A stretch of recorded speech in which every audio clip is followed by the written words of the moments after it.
Hello, and thank you for joining us for this session, Improving Ovarian Cancer Risk Prediction, the Ovarian Cancer Association Consortium.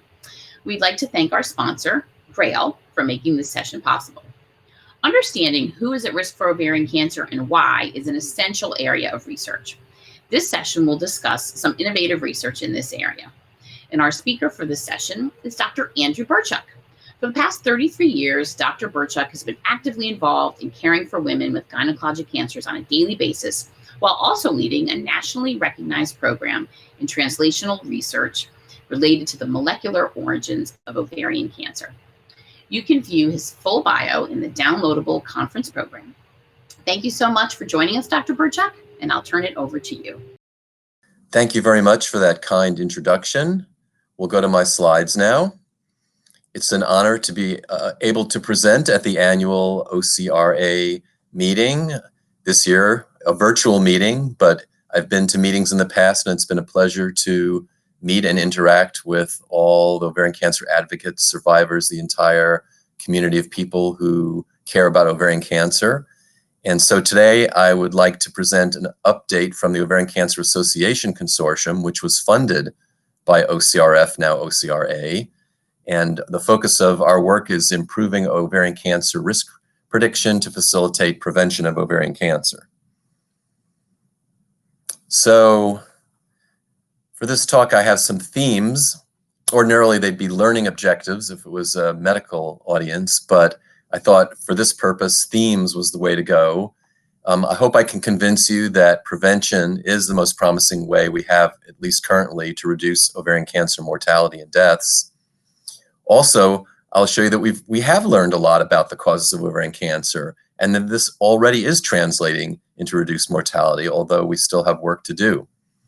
Furthermore, thanks to OCRA and other organizations, it's become possible to have large-scale collaborations between investigators around the world to enable more powerful analyses that increase understanding of the heterogeneity, the heterogeneous causes of ovarian cancer, because that can lead to personalized prevention of ovarian cancer rather than a one-size-fits-all. And again, that's really the final theme: better understanding of heterogeneity, more personalized approaches to prevention. So, newsflash, epithelial ovarian cancer, some of you may have heard, but many not, that what we call epithelial ovarian cancer is actually not ovarian cancer for the most part. It's often diagnosed in an advanced stage where there's a large tumor obliterating the tubes in the ovaries. And so often there's a large mass in the area of the ovary, and historically this has been called ovarian cancer, but epithelial ovarian cancer is actually a collection of at least 4 different diseases that don't start really in the ovary, but rather in other cell types. So the most common type of epithelial ovarian cancer that we usually are referring to when we talk about ovarian cancer is high-grade serous cancer.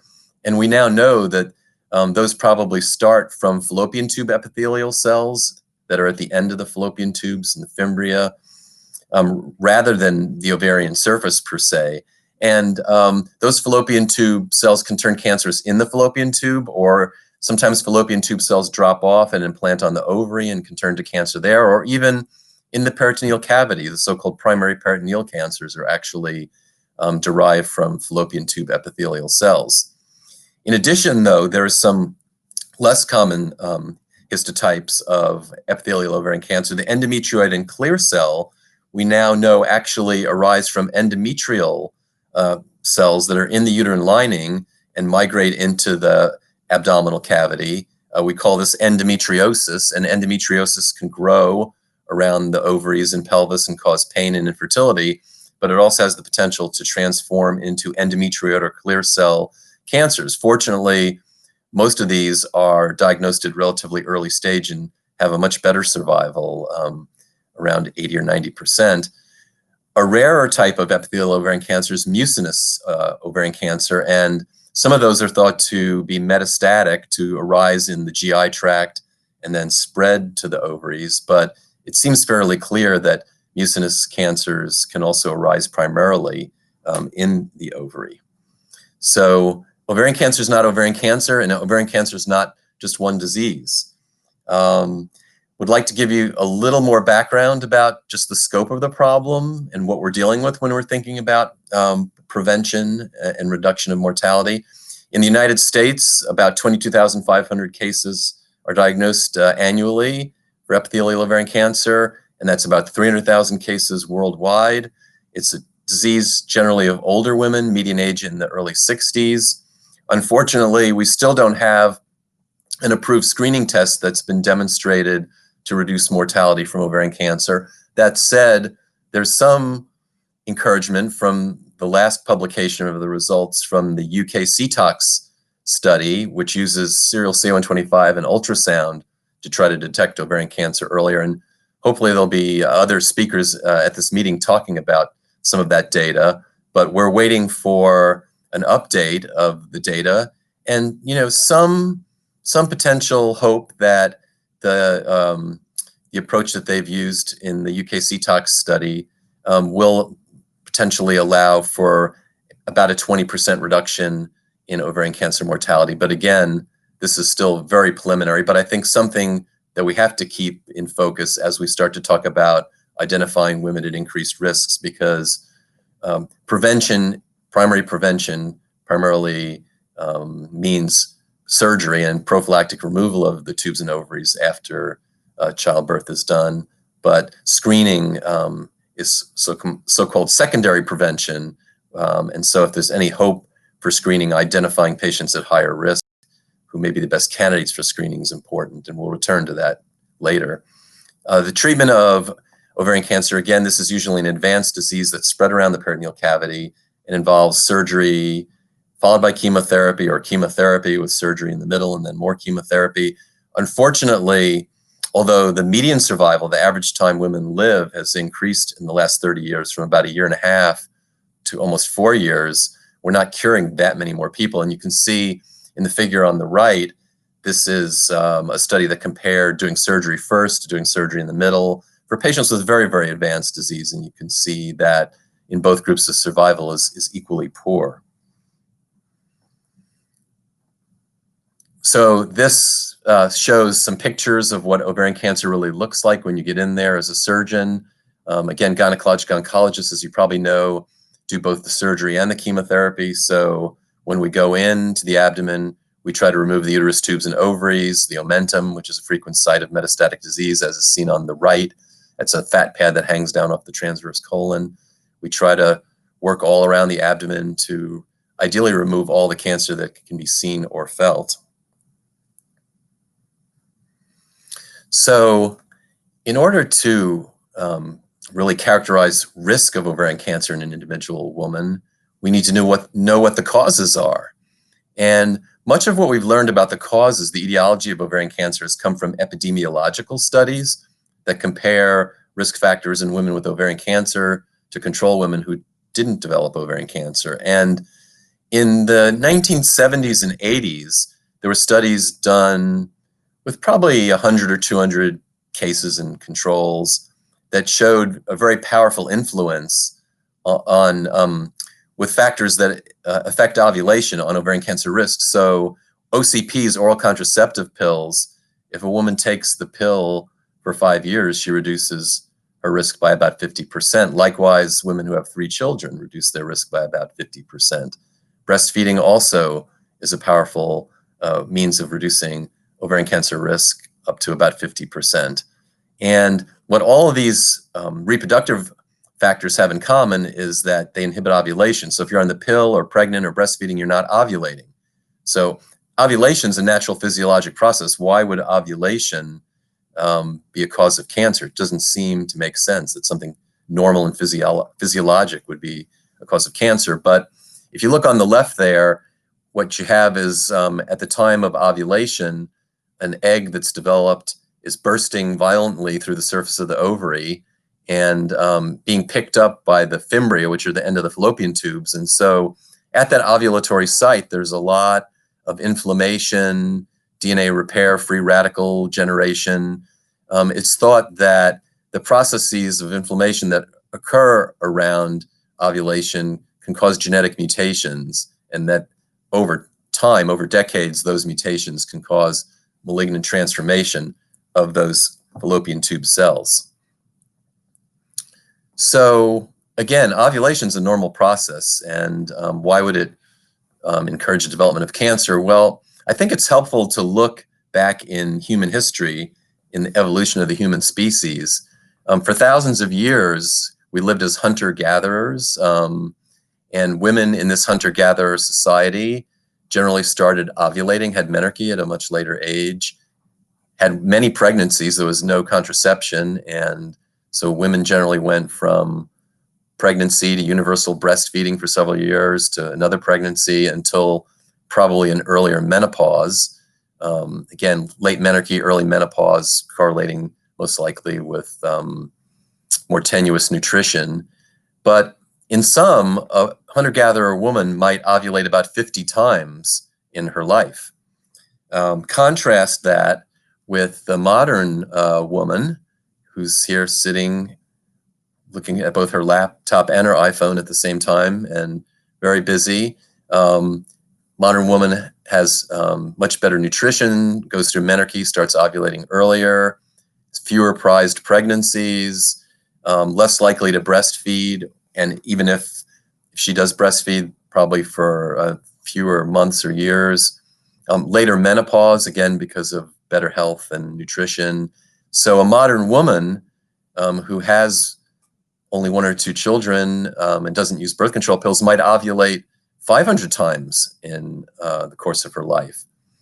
Again, unless using the pill, which, you know, in a way you could now think of, from what I've said, as active management of ovulation. So if we think ovulation causes mutations that lead to cancer, and that in the evolution of humans in the hunter-gatherer society, women only were meant to ovulate about 50 times, and now they're ovulating 10 times as much, a modern sort of reaction to that might be to say that women shouldn't be ovulating all the time, but perhaps should be managing that and ovulating when they desire a pregnancy, and that this might potentially have a positive impact on the development of ovarian cancer. So epidemiologic studies sort of were our first inkling into the etiology of ovarian cancer, but more recently we've learned about the genetic basis for ovarian cancer, and we almost take this for granted now, but last year was the 50th anniversary meeting of the Society of Gynecologic Oncology, and we had that in Hawaii. It was a wonderful meeting, and fortunately we had it there last year, not this year, because our meeting in Toronto earlier this year was canceled. But as a past president of SGO, I was asked to help organize a session that reviewed all the advances in the field of gynecologic oncology from 1969 to 1919. And in looking at what we'd learned about molecular biology and mutations and mutagenesis, I went back to a textbook on the bottom right there, Frick's textbook of gynecologic cancer, and went to a chapter about causes of cancer. And it was said in that book, if there be a cause of cancer, it may be discovered someday.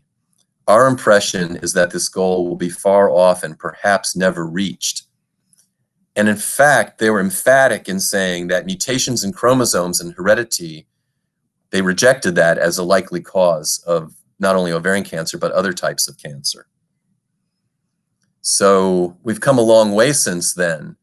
In the 1980s and 1990s, there was accumulating evidence of breast and ovarian cancer clusters in families that sure looked like a hereditary, genetically determined disease. And Gilda Radner, Saturday Night Live comedian who was very popular, died an untimely death of ovarian cancer at about age 40. She was beloved to many of us for her entertaining characters like Rosanna and Emily Latella. But she and her husband, Gene Wilder, got very involved in the research on familial hereditary ovarian cancer, and the Roswell Park Registry that was collecting cases in families was named after Gilda Radner. And subsequently, some of those families and others were used in a race to try to clone or identify a so-called BRCA1 gene that people felt had to be out there that was the cause of hereditary ovarian and breast cancer. And The slide on the right shows some of the linkage studies that Mary Claire King did at University of Washington early on that led to the suspicion that the gene in question was on chromosome 17. And then ultimately in 1994, a large international group of collaborators identified BRCA1. And then the following year, another gene, BRCA2, that also predisposes to breast and ovarian cancer. And with the publication of the identification of BRCA1, this is from 1994, the cover of Science magazine.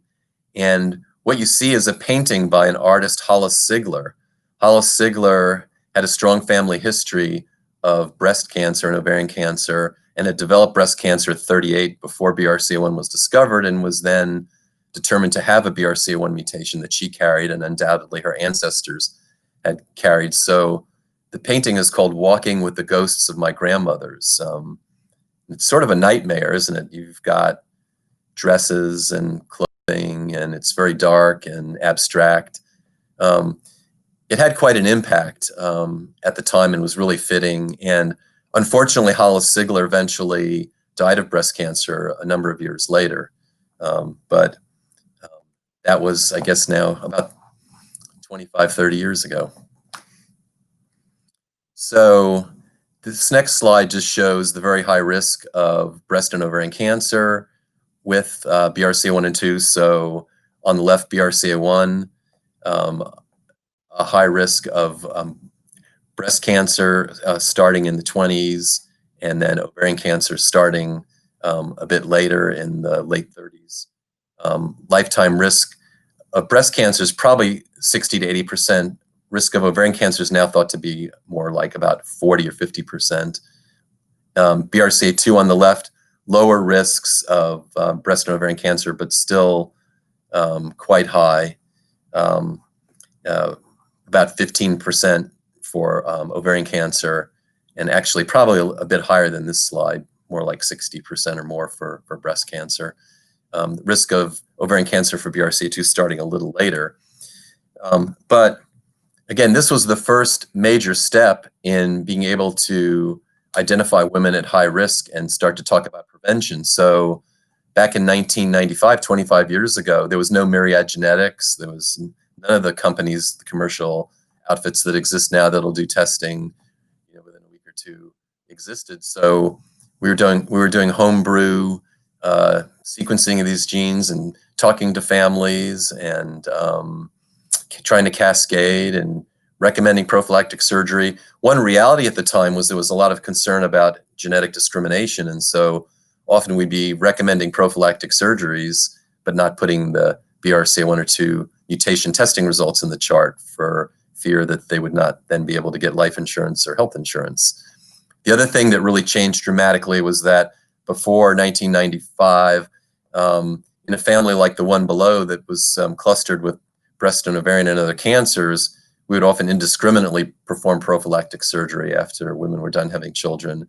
But once we were able to test and find these mutations, we could also identify the women in the family who perhaps we had done prophylactic surgery on and really stopped that practice, and it all became based on genetic testing. So major milestone in prevention of ovarian cancer, because it's estimated that probably at least 15%, perhaps 20% of epithelial ovarian cancers, particularly the high-grade serous type, are related to inherited mutations in BRCA1 and 2.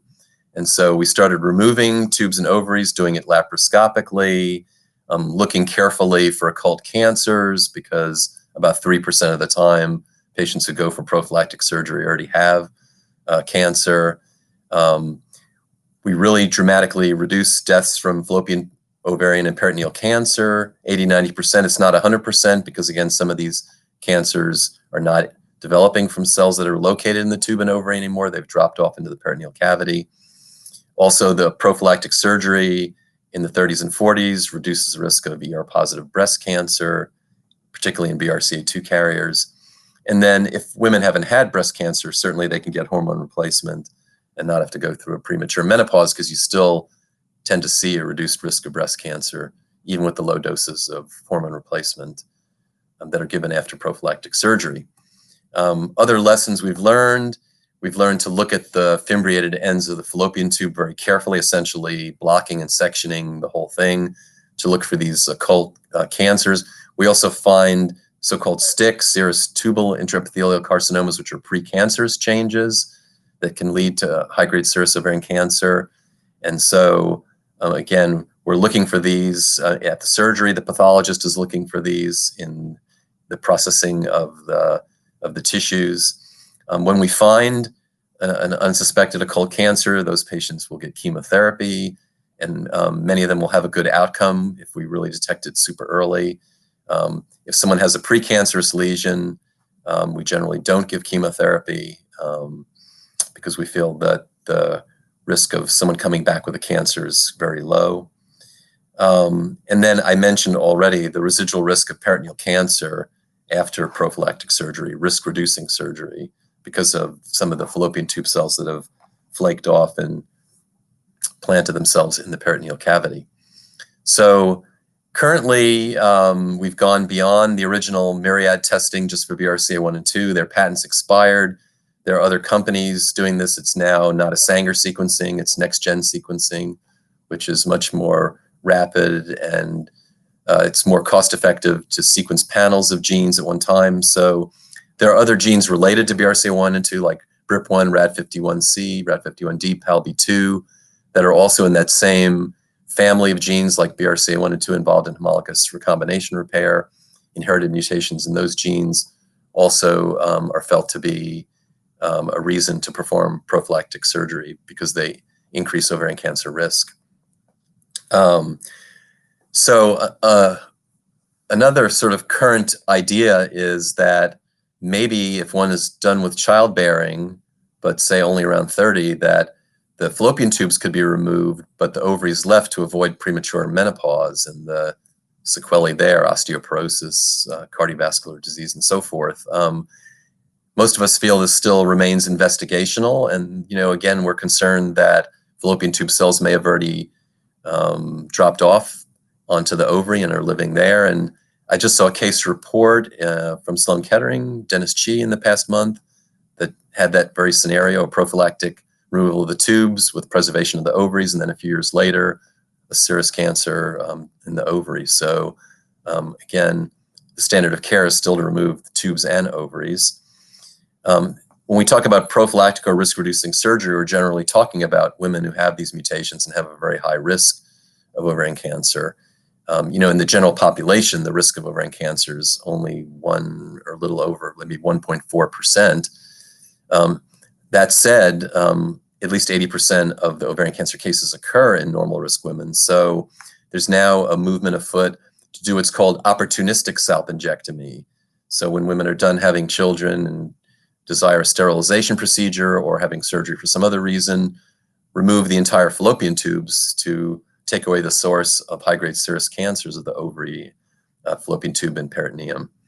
And in British Columbia, the group there, because they have a more sort of centralized medical system in Canada, have been able to standardize practice throughout the province of British Columbia. And hopefully we'll be seeing data from them in the coming years about whether this global approach of opportunistic salpingectomy can reduce ovarian cancer mortality.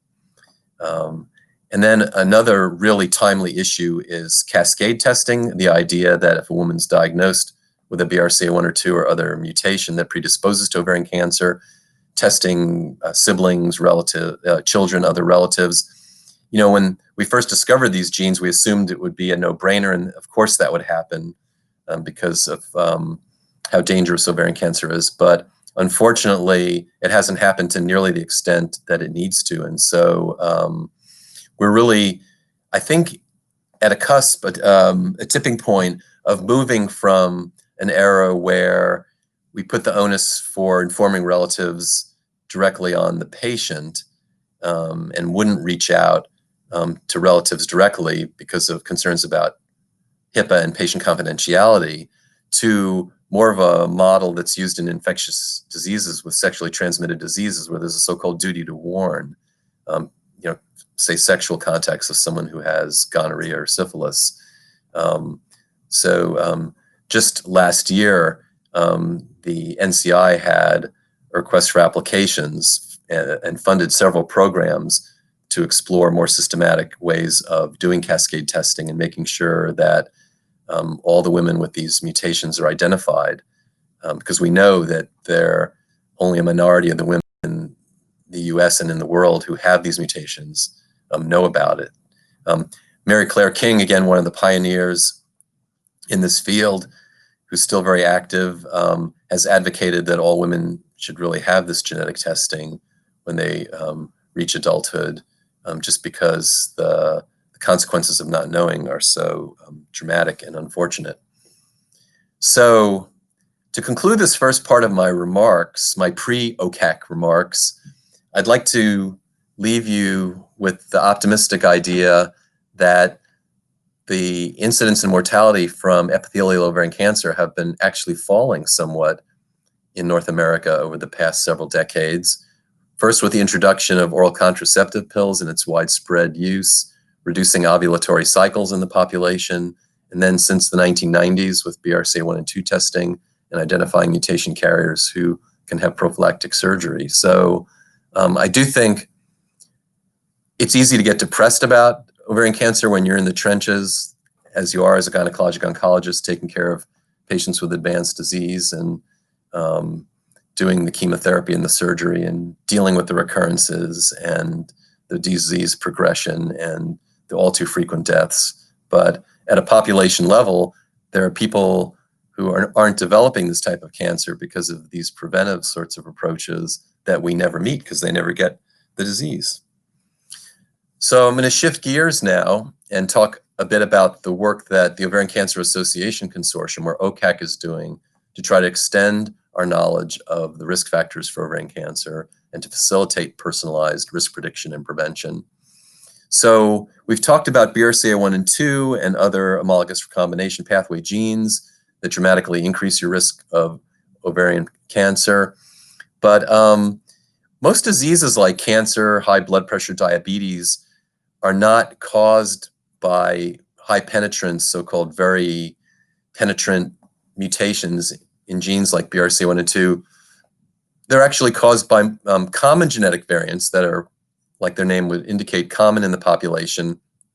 And these common variants have low penetrance. So an individual variant on its own doesn't change the risk of a common disease that much, but it does change it some.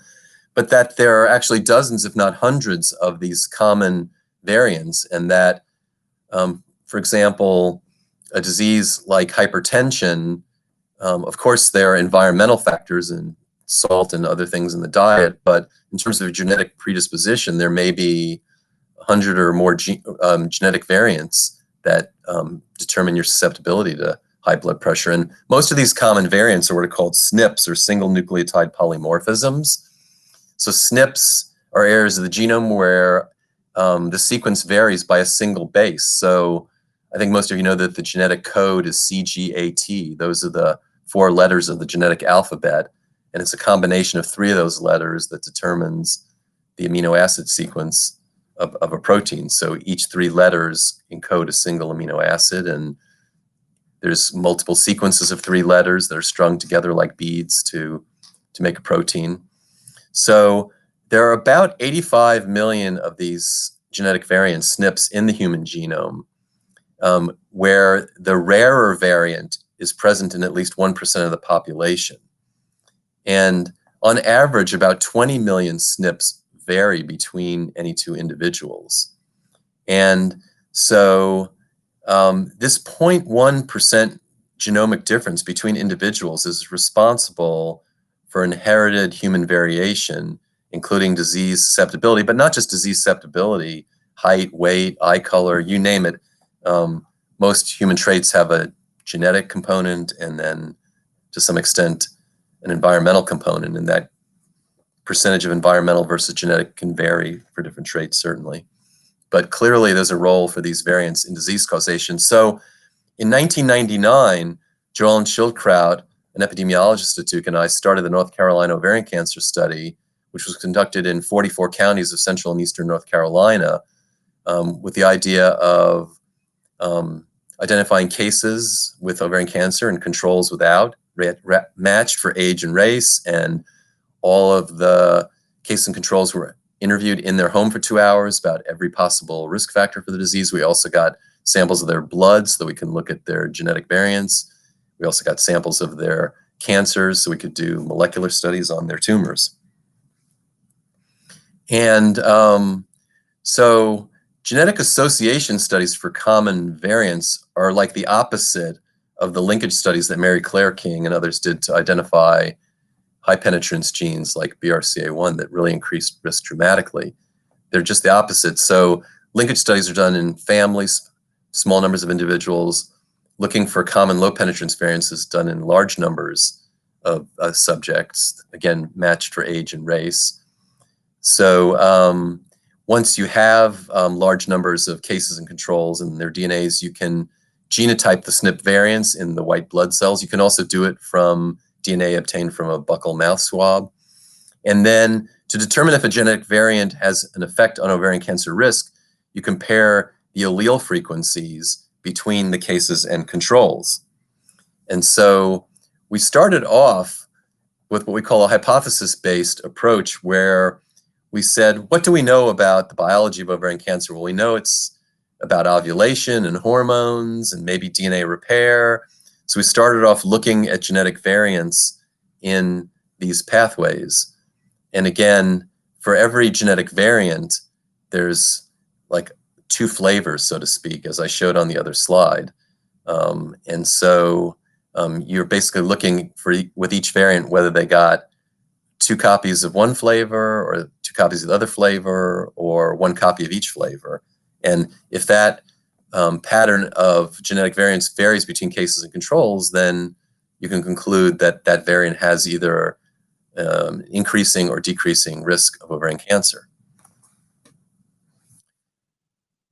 So one problem with common variant studies, such as I've described, is that because there are millions of these variants in the genome, there's a tremendous potential for false positive associations. So when I was starting in research, I learned that if you got data and the p-value was less than 0.05 in terms of showing a difference in something, you could publish it in a journal. So that was very important. But on the other hand, it means that if you did something and got p-values in research 20 times that were less than 0.05, 1 out of 20 times that will be a false association.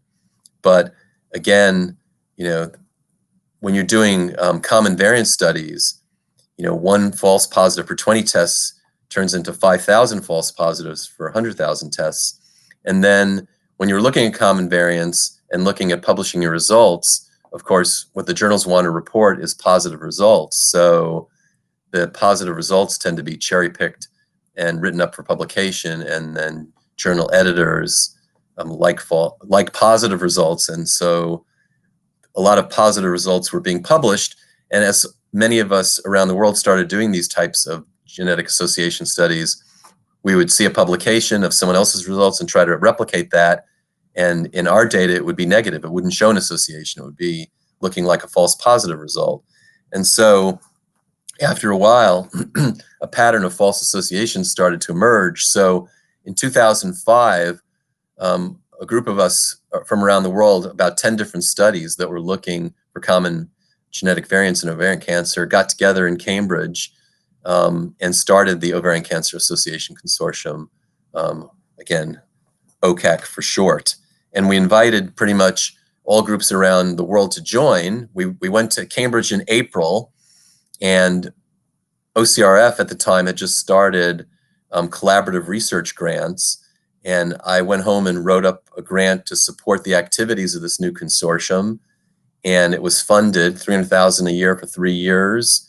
We subsequently got a renewal on that, another $300,000 a year for 3 years. So almost $2 million went into the establishment and work of the consortium in its first 10 years.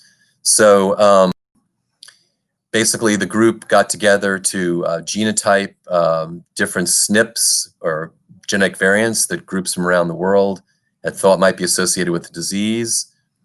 We developed a central data repository at Duke and a data manager who coordinated all of the data.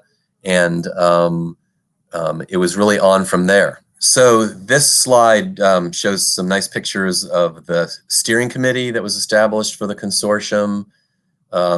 We had studies from all around the world, from the UK, from Australia, many from North America.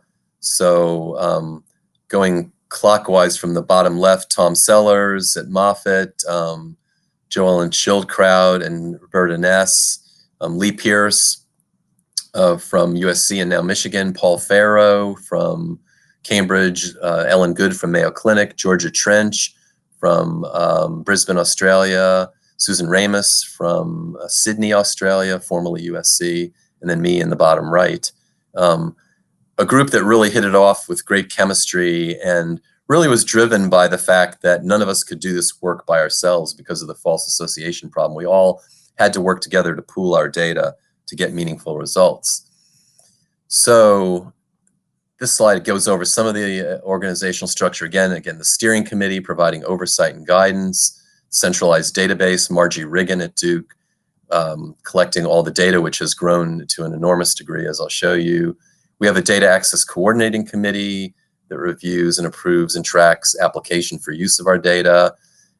We also have established an epidemiology working group, which has taken the study of ovarian cancer epidemiology from a few hundred cases to thousands, 10,000 or more cases, much larger studies that can really look at the disease in a finer sort of way. And then also a tissue analysis group, ATA, Ovarian Tumor Tissue Analysis Consortium, that's conducting biomarker studies to better understand the biology and clinical features of the disease, including survival. We also, led by Lee Pierce, successfully formed another offshoot called MOCOG, which was funded by the Department of Defense Ovarian Cancer Research Program to examine determinants of what is it that helps women survive ovarian cancer for 10 years, and that's looking at genetic mutations, immune response, and behavioral risk factors. So this is a map of the world, and on that map are the sites of the various studies that are contributing to the Ovarian Cancer Association Consortium with cases and controls. And right now you can see there's at least 75 studies and about 100,000 subjects, and the size of the red dot is proportional to the number of subjects in the study. This is the same slide overlaying with yellow stars, which show the site of all of the meetings that we've had. So we started off meeting twice a year. We're now meeting once a year. We were supposed to meet in Poland in June of this year, but unfortunately, COVID-19 had other ideas. So we were not able to do so, but the work of the consortium continues, and hopefully we'll be in Poland next year. This is a picture from a meeting about 3 years ago in the countryside outside of London, Land's End or Lane End. It's already a distant memory, but you can see we have a group of about 70 people, epidemiologists, geneticists, statisticians, clinicians, all working together on the genetic susceptibility factors, the epidemiological risk factors, the biology, and so forth. A very collaborative and fun group. After OCAC was established, very shortly thereafter, the approach switched from the hypothesis-based approach that I described with candidate genes that we thought might be involved in ovarian cancer based on what we knew about the disease to what's called a non-hypothesis-based approach. Several years ago, there was an international effort funded by the US and probably other international groups as well, called the International HapMap Project, which essentially mapped all those millions of common genetic variants around the genome. And this slide shows a small section of a gene, and at the bottom, the red sort of triangles, like the big red triangle on the left, is showing the correlation between genetic variants that are closely located. So at the top, these little dots here are each individual genetic variants. And then red is showing over a 90% correlation between variants. So essentially what it's saying is that these variants that are closely located near each other are generally inherited as a block together. And so if you analyze basically one of them, you pretty much know the genotype information from all of them. So instead of having to analyze, say, 10 million genetic variants around the genome to get at all the common variation, you can maybe look at only 500,000, maybe only say 5% of them. And those are just rough numbers, an example of the sort of approach that you can do now with the information from the HapMap and the ability to multiplex assays. So you can now look at genetic variants 500,000 or a million at a time on one chip from one DNA sample at a time. So when we started off this work, we were looking at one genetic variant at a time in a very labor-intensive way in the lab. Now we can look at 500,000 or a million at a time on one chip. And a lot of the genotyping is no longer being done in our individual labs, but mostly being done in centralized core facilities that do this genotyping. And so when you genotype 500,000 SNPs, say, that are representing variation across the genome, you're again looking for those variants that have the biggest difference in allele frequency between cases and controls. And so in this slide, it's called a Manhattan project, a Manhattan plot. The Manhattan plot looks like skyscrapers on the New York skyline, but what it is from left to right is basically all the chromosomes in the genome laid out from 1 to 23. And basically on the y-axis here is the statistical significance of the individual SNPs, their p-value in relation to ovarian cancer risk. So what you're looking for is outliers like some of these that are circled. There are many tens and a few 100,000 of these variants down here that have p-values close to 1 and are not associated with ovarian cancer clearly. When you're doing 500,000 SNPs at a time, again, there's a great potential for false discovery. So we're looking for very, very small p-values with a threshold of 5 times 10 to the minus 8th. So it's 0.000005 p-value. So it's thought that variants that cross this threshold can be said to be true discoveries in terms of variants that are associated with ovarian cancer risk. And so let's skip that one and go to the next slide. This just shows a list of about the first 10 or 15 variants, common variants we found that are associated with ovarian cancer risk. And here we've circled one on chromosome 3. These variants don't go by gene names because most of them are outside genes for the most part and are thought to affect the expression of nearby genes rather than being mutations. Like BRCA1 and 2 are most often disrupted by mutations in the gene coding sequence that destroy the protein sequence. These common variants are thought to be outside of genes in regulatory areas where they affect the expression of the gene. But this particular variant, the rare allele frequency is 0.05. So again, 1 in 20 individuals or 1 in 20 alleles is the rare allele, in this case, the G allele. And if you inherit one copy of that rare G allele, you have an odds ratio of 1.57 for ovarian cancer. So it means your risk of ovarian cancer is increased by 57%. And if you had 2 of these alleles, it would be increased by, 2.14 fold, or 214 or 114%, or 2.14 fold.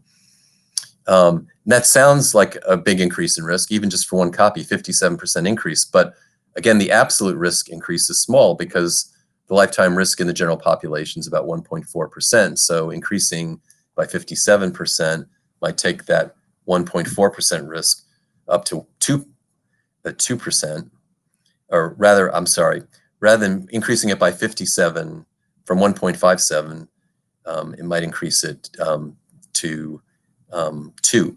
So a 1.4% lifetime risk to a 2% lifetime risk is not really actionable or big enough risk. But again, the goal is to identify dozens, if not more, of these risk alleles and combine them together in a risk panel that would start to have more of a risk prediction magnitude.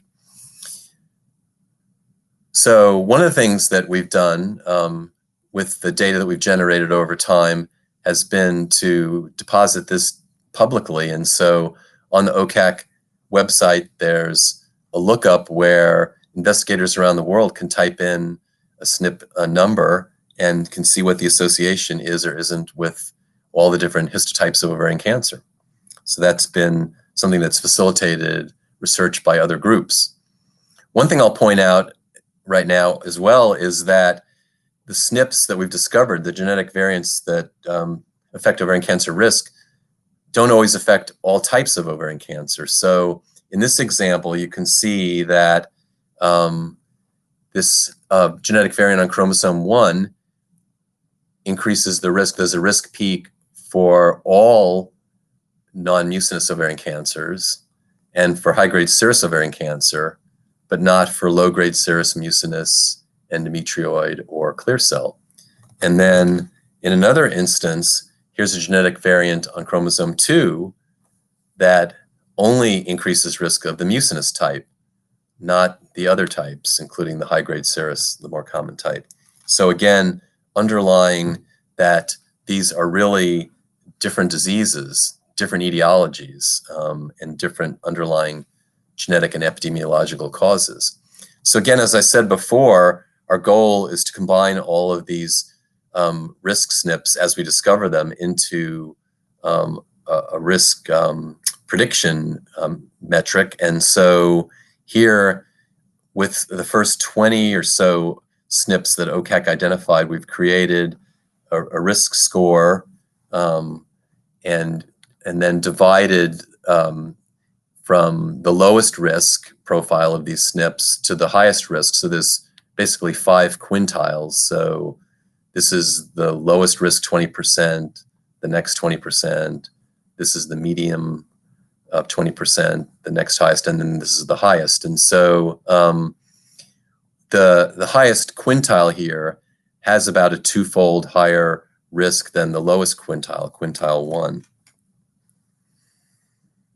And so what we have also done is looked at combining the genetic risk profile with other known epidemiological risk factors that we've already talked about, like oral contraceptive pill use, parity, also others like tubal ligation, endometriosis, family history of ovarian cancer, and made an initial attempt to try to do a more personalized prediction of an individual woman's risk. And so here's the ovarian cancer risk model that you come up with, and this work was led by Lee Pierce, one of our steering committee.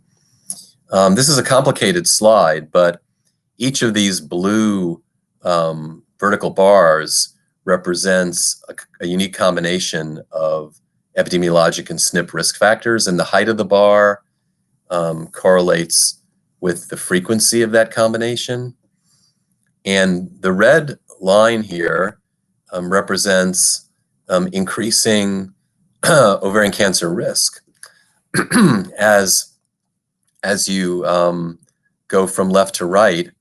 The combinations of risk factors over here start to get into a risk level in the 4 to 6% range compared to the average risk, which again is very low, about 1.5%. So again, it suggests that we can begin to more personalize predictions of ovarian cancer risk. And, you know, historically, we've had this bar, we've said, well, we think prophylactic surgery is realistic and warranted and effective if someone has a 10% lifetime risk of developing ovarian cancer. That's one of the main assumptions that's been used in a lot of the screening studies. But those are assumptions that were made by scientists and researchers. We now know through a lot of the work that's being done on patient preferences that times have changed and we don't just dictate to people anymore. Patients need to hear more of the information, the data, and one woman might think that she wouldn't do a prophylactic surgery unless she had a risk over 10%, but another woman might feel that 5% is enough for her and that she would want to have prophylactic surgery. Again, if the UK CTOX study continues to mature and shows some potential benefit in reduction of mortality, it might be these women on the right side of this curve would also choose to do screening for ovarian cancer. You know, it might not be something that's done for the entire population, but in these women who are at higher risk, not based on BRCA1 or 2 or any of those related genes where it's already very clear that prophylactic surgery is the way to go, but there may be a next tier of risk here that can be identified and managed, not just with prophylactic surgery, but again with screening, possibly with active management of ovulation to reduce risk in that way, through that modifiable risk factor. So another snippet of interesting information that sort of comes out of the work that OCAC has done is looking at racial and ethnic differences in ovarian cancer incidence. So in North America, the age-specific incidence of ovarian cancer actually is about 25% lower in women of African descent compared to those of European descent, as is illustrated in this slide. And so we asked the question about whether any of these common variants and differences in the frequency of these common variants could explain some of that difference in underlying risk of developing ovarian cancer. And so in this slide, you can see that we've looked at the frequency of the risk allele in women of European and African descent. So these first 4 variants, you can see that the European and African frequencies are basically the same. In these next 3, the frequency of the increased risk allele is higher in African women than European women. So you can see that, for example, the last one in this block on the right, let's see, I'll put my glasses on and tell you that that looks like it's number 7. The frequency of the risk allele is about 50% in women of African descent and under 30% in women of European descent. And then most of the SNPs are actually, most of the risk SNPs are actually more frequently found in women of European descent, suggesting that the common variants may be more of a factor in predisposing European ancestry women to ovarian cancer. And so, again, if you combine all this information into the quintile model, you can see that, you know, quintile 1, which is the lowest risk for ovarian cancer based on common variants, about 40% of women of African descent are in quintile 1 compared to only about 15% of European women. If you go to the other end, quintile 5, you've got about 25% or 30% of European women in the high-risk quintile 5 compared to only about 5% of African women. And so we found that the genetic population attributable risk from common variants was about twice as high for Europeans than for Africans. And another way of expressing that that's a little easier to understand is that if you look at what we know about the causes of ovarian cancer, you know, epidemiological risk factors only explain about 20 or 25%. And the green slice of that pie, the common variants that we've discovered in OCAC, would appear to account for about 2/3 of this difference in incidence of the disease. So again, genetic analysis providing a powerful tool for understanding etiologic differences and heterogeneity in ovarian cancer. So in the last part of the talk, I'd like to highlight some of the incredible work that our epidemiology working group has done.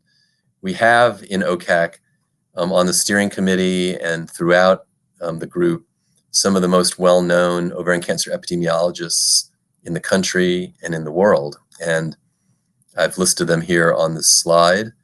And since the inception of OCAC, they've been working together to not only collect genetic data, but many of the OCAC studies were case control studies that have extensive risk factor data. And so there's over 10,000 women with ovarian cancer where they have this sort of exposure data and can start to do much deeper studies than those original studies. And there's a lot of other possible epidemiological exposure ovarian cancer risk factors.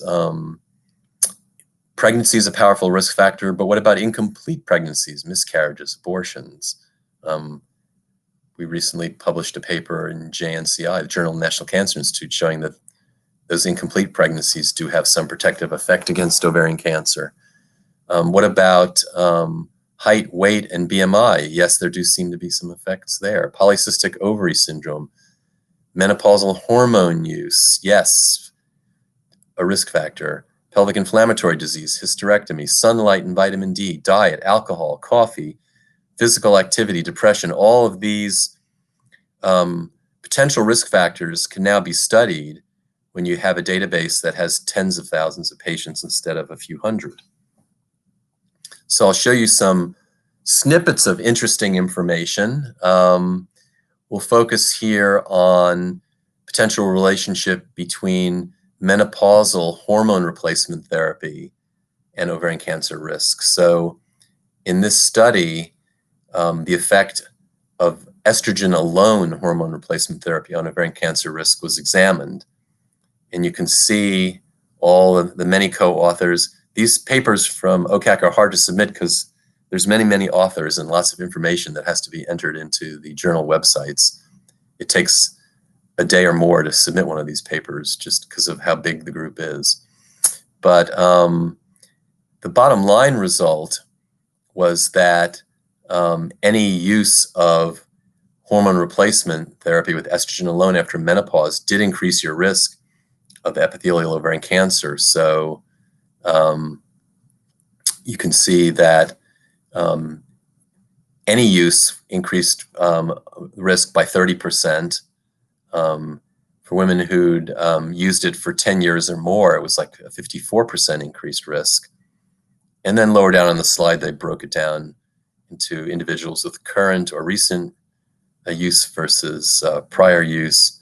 And you can see that there are significant results pretty much regardless of how you cut it. But of course, at the top, they're combining all of the subjects, so there's more power there. So at the very top, you can see there's about 660 something who never used estrogen replacement and over 500 who did. So again, you're talking about a study with around 1,200 subjects, which is an order of magnitude larger than the sorts of epidemiologic studies that they used to do when we first started doing epidemiology of this disease in the 70s and 80s. Here on this slide, they're breaking it down further. Again, because we have 1,200 subjects, you can break it down into different histologic types of ovarian cancer. Here's serous and endometrioid, and still find statistically significant increased risk for both high-grade serous and endometrioid ovarian cancer.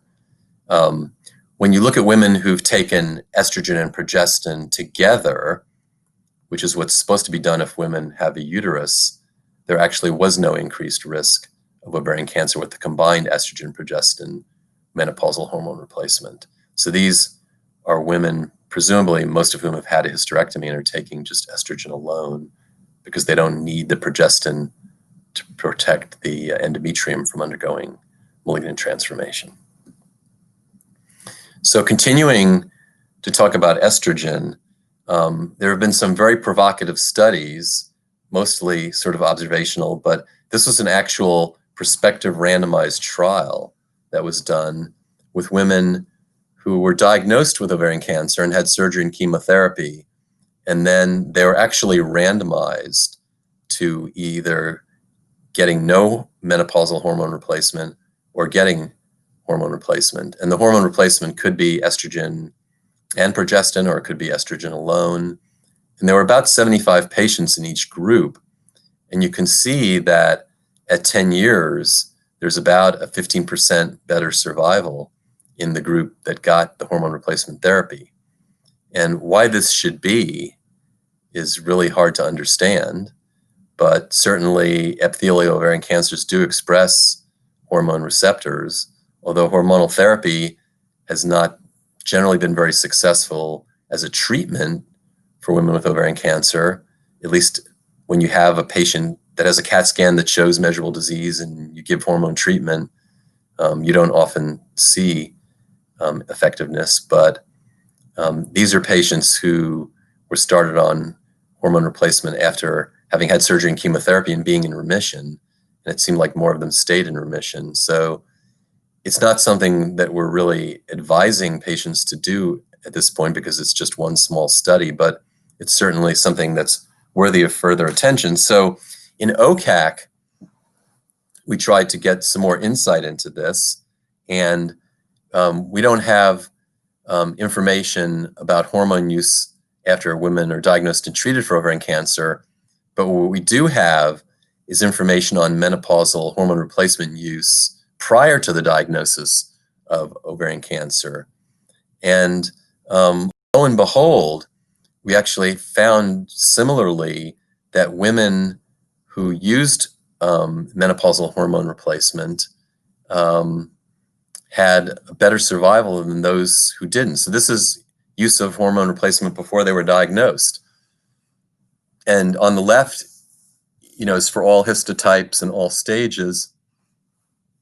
On the left there, on the right, is specifically patients with advanced stage high-grade serous ovarian cancer, which again is the most common type.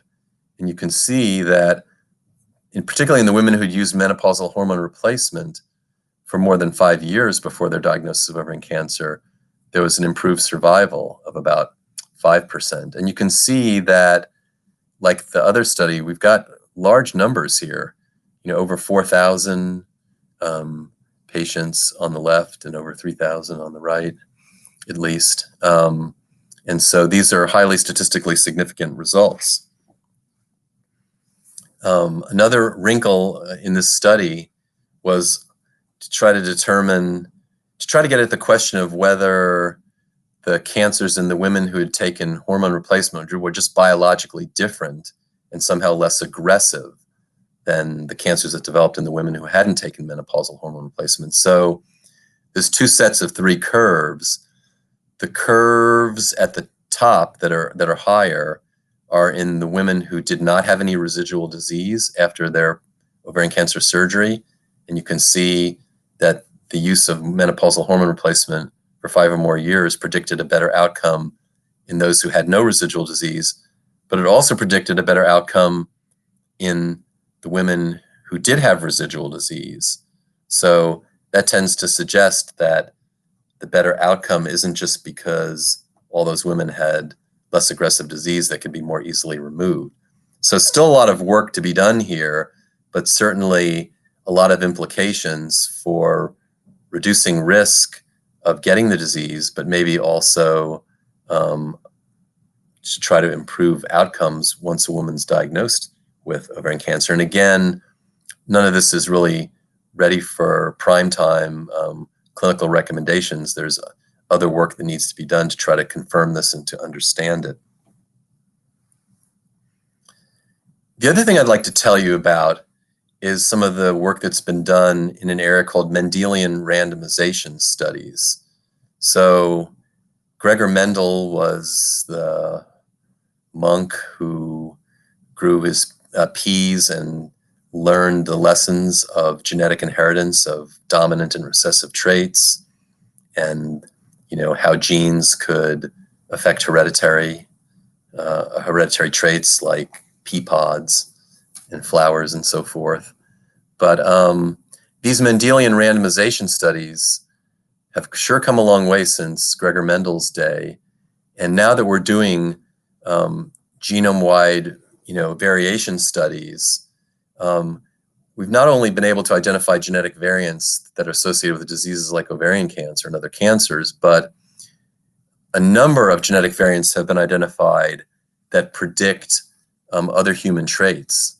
And so the Mendelian randomization studies use genetic variants associated with a risk factor as a proxy for the risk factor, the variant itself, to determine if there's a significant relationship with the disease. So the advantage of these types of studies is that, unlike epidemiologic studies that are subject to confounding, genetic variants are there in black and white in the DNA and are objective measures. So, when I talk about confounding in epidemiologic studies, what this refers to is, like in the North Carolina ovarian cancer study, when we interviewed women and said, did you use talcum powder 20 years ago? Because they have ovarian cancer and you're asking about talcum powder, they might be more inclined to say, yeah, I use talcum powder. Whereas a control subject who didn't have ovarian cancer might be more likely to say, no, I didn't use talcum powder, if they didn't use it, because they're not sort of looking for what might have caused their ovarian cancer. The downside of the Mendelian randomization studies is that the known genetic variants that correlate with factors such as height, BMI, weight, don't usually predict it entirely. So if you try to do a study of height versus ovarian cancer risk using just genetic variants in a Mendelian randomization study, you might not be, you're almost definitely not incorporating all the genetic variants that are associated with height because we haven't discovered them yet, or also the fact that height is not entirely determined by genetics, it's also determined by environment, how much food you get to eat and so forth. So, as I've already alluded to, the genome-wide association studies have identified many of these SNPs or genetic variants associated with height, weight, BMI, coffee, alcohol consumption, just about any human trait or behavior. Yes, coffee drinking and alcohol consumption have genetic determinants. How you process caffeine and alcohol has an impact on how much of it you're likely to consume. So you don't necessarily have to do an epidemiologic study and ask someone how many drinks a day they have. You can study their genetic variants that determine their alcohol consumption and also get a measure of their alcohol consumption and how that might affect ovarian cancer risk. So here's a Mendelian randomization study that was done between height and its effect on ovarian cancer risk. Again, a lot of power, 16,000 plus cases, 23,000 or more controls from 39 different studies in OCAC. And then this study used 609 SNPs or genetic variants that predict height, but they only predict 17% of variance in height. The results were that there was a small but statistically significant relationship between increased height and increased risk of ovarian cancer, an odds ratio of 1.06. So that's basically an increased risk of 6% for every increased 5 centimeters of height. Again, not a huge effect, but statistically significant. Here's another Mendelian randomization study that was done looking at BMI. And again, it's showing here on this slide the odds ratios between the SNP predicted BMI and ovarian cancer risk.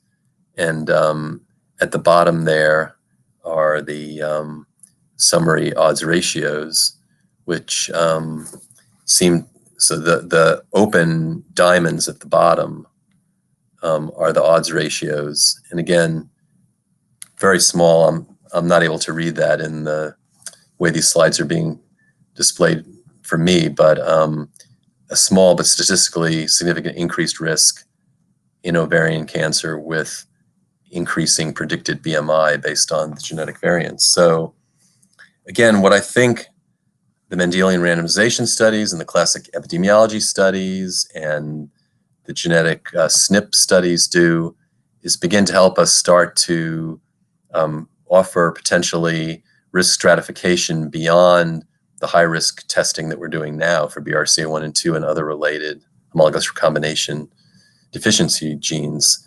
So clearly, prophylactic surgery, the BSO, bilateral salpingo-oophorectomy, to remove the tubes and ovaries after childbearing is strongly recommended for all the high penetrance mutation carriers, and most avail themselves of that. One would hope that as our understanding of risk and ability to individually risk classify improves, that will have really a spectrum. Right now, we just have basically less than 1% of the population are BRCA1 and 2 and other genes, and then the rest are quote unquote normal risk. We'd like to begin to stratify more of that 99% so-called normal risk, and potentially offer more personalized approaches, whether it's screening, if that proves to be useful, and focus that on a group at a higher risk. And likewise, maybe the active management of ovulation, suppressing ovulation, as well as another strategy. So I've tried to give you a flavor of what we've been doing in OCAC now for the past 15 years, and it never would have been possible without support from OCRA. And I'll just close with a final slide with a meeting that we had in Manhattan in 2009 to gather the group, and it's been a real joyride working with these folks, and we're not done yet. And so hopefully I'll be able to come back to one of these meetings in the future and give you another update. Thank you very much, everyone.